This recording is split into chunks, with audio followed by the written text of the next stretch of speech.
1 साल बीत चुका था। ढोलकपुर वापस शांत था। गांव के लोग फिर से खुशी से जीने लगे थे।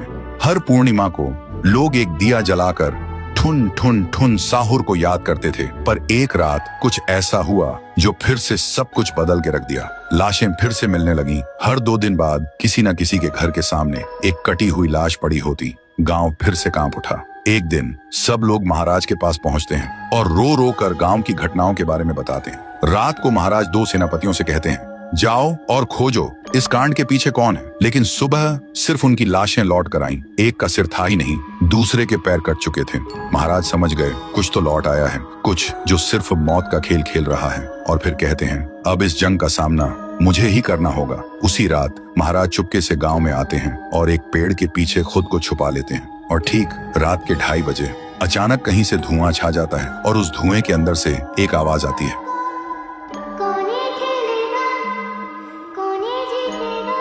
और फिर धुएं के बीच से निकलती है एक गुड़िया, गोल आंखें, एक बेजान सी मुस्कान, लेकिन चेहरा मौत का पैगाम।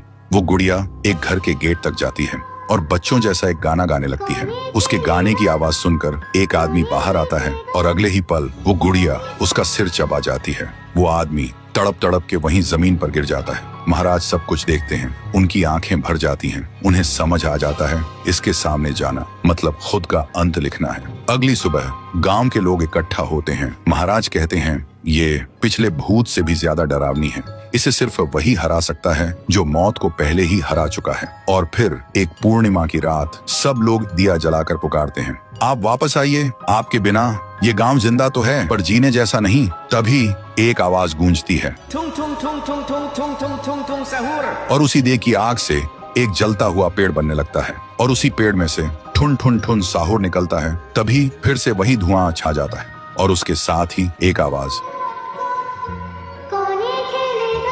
सब लोग घुटनों के बल गिर जाते हैं और कांपती आवाज में बोलते हैं, हमें बचाइए, वो आ गई है। ठुन ठुन ठुन साहुर एक जोरदार जंप करता है और सीधा उस धुएं में घुस जाता है और शुरू होती है एक आखिरी जंग। ठुन ठुन ठुन साहुर और गुड़िया की। जमीन कांपने लगती है, आसमान से बिजली गिरती है और जब धुआं हटता है तो दिखाई देता है गुड़िया बिखर चुकी थी। हाथ अलग, सिर अलग, पैर अलग। और तब से गांव में फिर से एक नई सुबह हुई। महाराज मुस्कुराए, गांव वाले जीने लगे और उस दिन के बाद ठुन ठुन ठुन साहुर सिर्फ एक भूत नहीं रहा, गांव का रक्षक बन गया। लेकिन उसी रात कुछ ऐसा हुआ जो किसी को भी पता नहीं चला। गुड़िया का सिर, हाथ, पैर अपने आप जुड़ने लगे थे और फिर वो वहां से चली गई। तो दोस्तों, अगर आप देखना चाहते हैं पीहू वर्सेस गुड़िया तो इस वीडियो को 1 लाख लाइक्स तक पहुंचा दो।